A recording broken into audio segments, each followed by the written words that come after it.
Ya, untuk persidangan kemarin di tanggal berapa tuh? 13 ya. Di tanggal 13, sorry, di tanggal 16. Persidangan di tanggal 16 kemarin kebetulan cuman penyampaian dari hasil mediasi 2 minggu yang lalu yang bisa dibilang gagal ya.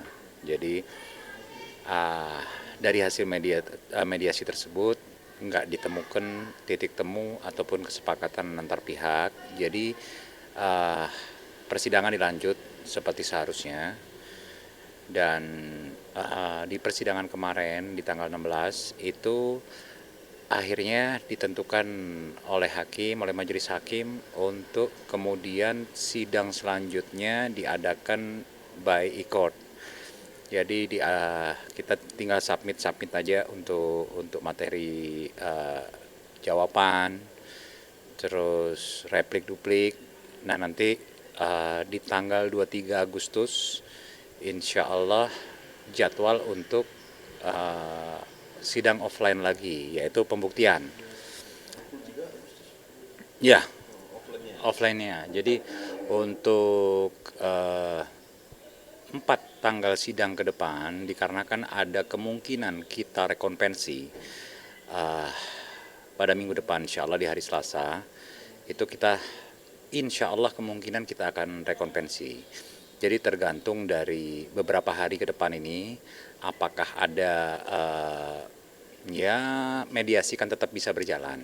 Jadi di saat kita persidangan ini berjalan, mediasi antar pihak masih tetap bisa diterima selama belum ada keputusan dari hasil sidang tersebut. Jadi saya harap untuk dari pihak Yasmin, ya persidangan ini lebih enak dipermudah lah. Karena di saat kita rekonvensi pasti ada pihak yang dirugikan. Dan yang pasti pihak tersebut yang dirugikan bukan pihak kita. Jadi tolong kalau memang bisa bertemu, ada kesepakatan, itu lebih baik supaya sidang ini berjalan seperti keinginan masing-masing pihak. Cuman itu aja lah. Tapi mediasi di luar persidangan ada pertemuan mereka itu? Jadi kalau mediasi pertemuan mereka kan nggak harus mereka yang bertemu.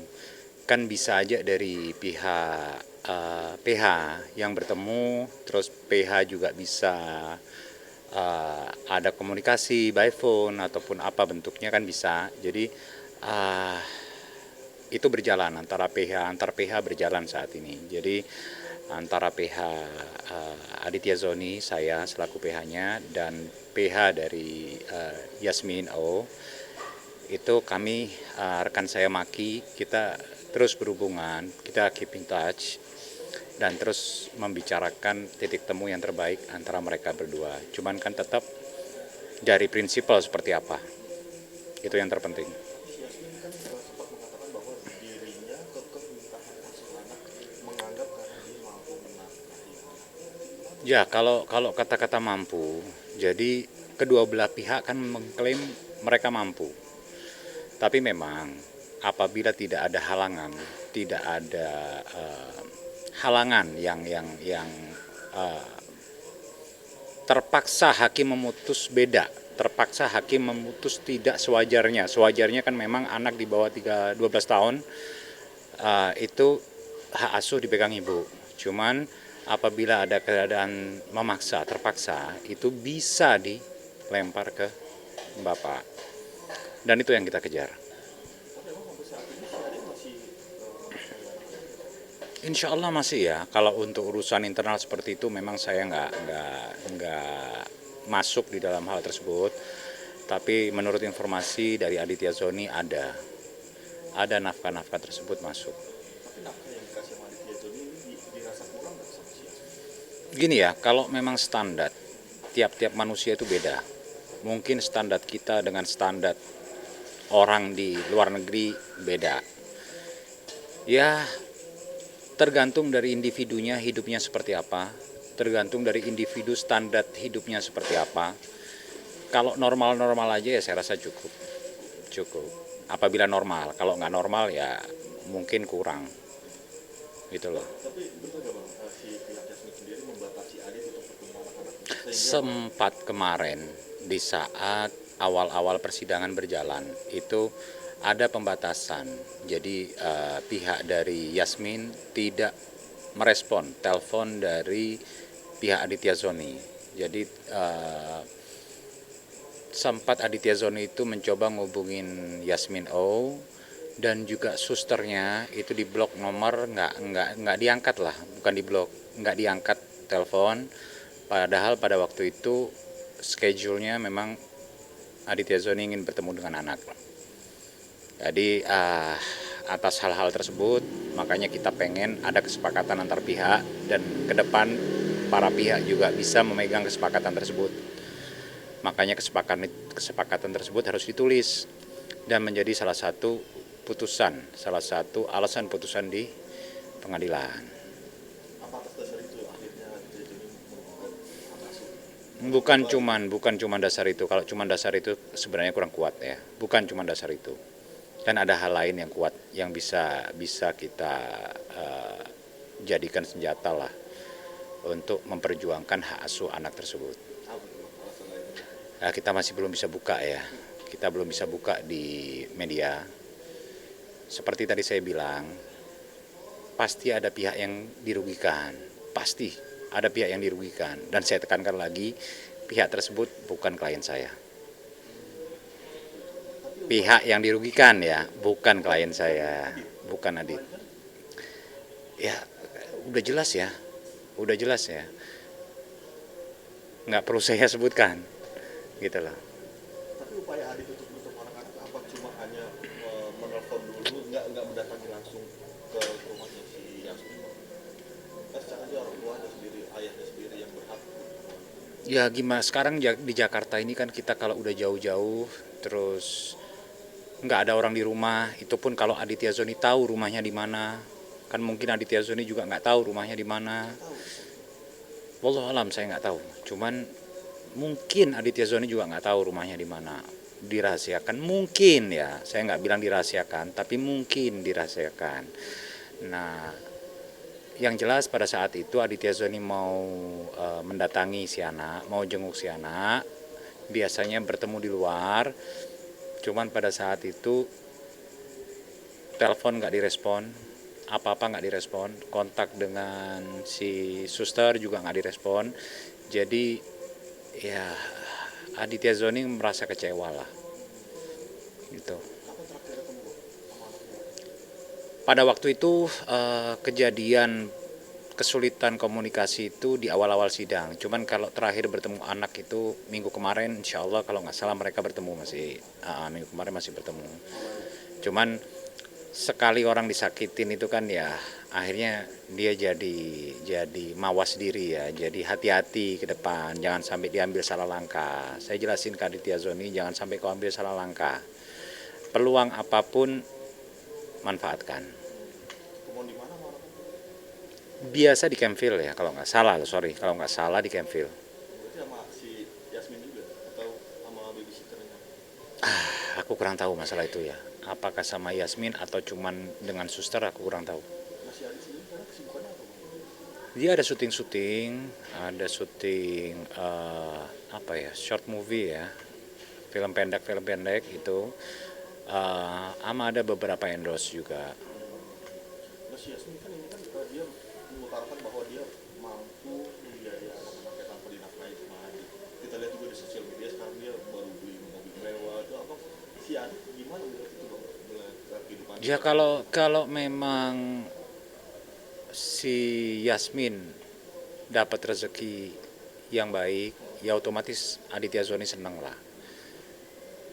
Jadi bukannya iri ataupun apa, ya otomatis dia seneng kalau memang didapat dengan cara-cara yang baik, ya.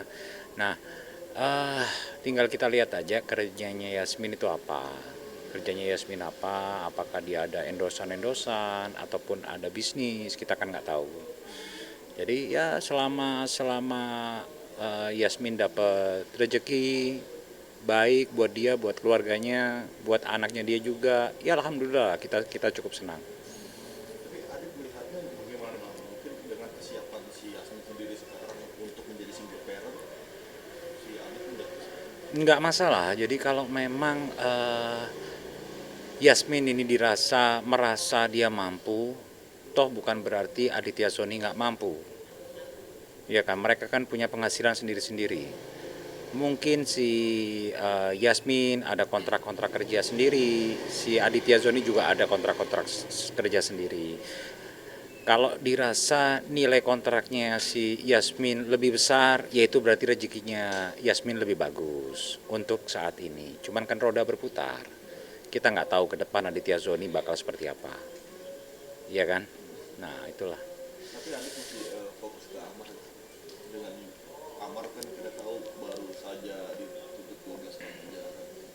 Dia juga masih mikirin Ya, itu jadi salah satu bahan beban pikiran Aditya Sony yang pasti ya. Kakaknya lagi ada problem yang mungkin kita lihat juga di persidangan kemarin, ada apa ya, info-info baru lah, kenyataan-kenyataan baru di persidangan, statement-statement baru yang muncul yang jauh di luar dugaan kita semua. Itu jadi concern juga buat Adit. Jadi memang fokus dia benar-benar kepecah saat ini. Di satu sisi dia mikirin anak, di satu sisi dia mikirin kakak, di satu sisi dia mikirin dia harus berjuang, harus fight untuk bekerja. Cuman saya bilang sama Aditya Sony, insya Allah orang dikasih, manusia itu dikasih beban, nggak mungkin melebihi dari kemampuan dia. Jadi insya Allah Aditya Sony mampu lah melewati badai hidup dia nih saat ini. ada curhatan nggak ke Abang tentang harapan dia dengan Ya, saya bilang kalau curhatan ada. Saya bilang ya insya Allah ada jalan keluar nanti. Step by step aja jalanin hidup. Yang pasti jangan melenceng. Sudah ada pelajaran depan mata yang melenceng seperti apa, ya kan? Jadi yang pasti kita jangan melenceng, yang benar aja, yang lurus, tetap tawakal, tetap ibadah yang baik, tetap minta kepada yang di atas. Itu aja lah. sekarang lagi di mana Adit? Adit saat ini kemungkinan di rumah, di Sentul, kemungkinan di Sentul. Masih Sentul ya tinggal di area. Ya masih di area Sentul. Baru video call mungkin. Aku jam 18.22 terakhir kontak dia 2 kali nggak diangkat. 2 kali telepon nggak diangkat. Tadi aku unjukin 18.22. Lagi sibuk mungkin atau lagi istirahat nggak tahu. Oke terakhir mungkin ada harapan dari Abang sebagai kuasa hukum dari Aditya Sony tentang kasus ini. Tentang kasus perceraian. Ya harapan kami selaku kuasa hukum, udahlah kita kalau bertengkar, buka-bukaan, sekali lagi saya ingatkan, pasti ada pihak yang dirugikan. Saran saya selaku PH dari Aditya Sony, udahlah kita enak-enakan. Hak asuh sesuaiin lah.